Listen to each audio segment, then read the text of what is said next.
I'm just a nerd for learning. David Ruck makes a living through his independent production company with a big emphasis on the environment.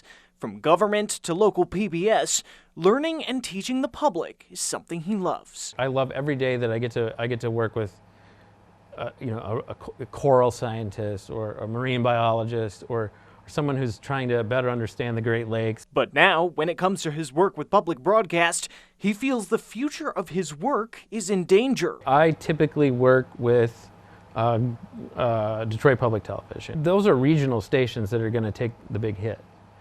You know, something like Detroit Public Television or WGVU with the pittance of a budget that they have. Congress last week voting to take back roughly $9 billion in federal spending, including about $1 billion from the Corporation for Public Broadcasting that plays a big role in funding public media like NPR and PBS. We clawed back $9 billion in taxpayer funds and wasteful spending, fraud, waste, and abuse. With all this talk of waste, fraud, and abuse, I've never seen it. But it isn't the first time, he says, recent events have threatened or impacted his work. He says in the past he's also been contracted within the National Oceanic and Atmospheric Administration, or NOAA. The kinds of stuff that I typically work on is either highlighting a project that took a place that was,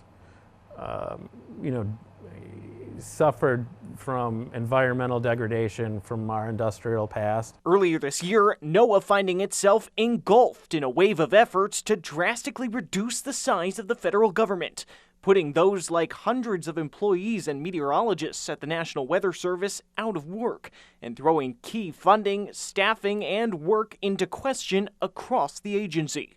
While he usually gets calls early in the year for projects, he says this time, aside from small follow-ups, the phone hasn't rung. Everybody's either in a holding pattern, waiting to see what's going to happen, and therefore they're not spending any. For him, he signaled he's going to be able to carry on. I do this work because I love it.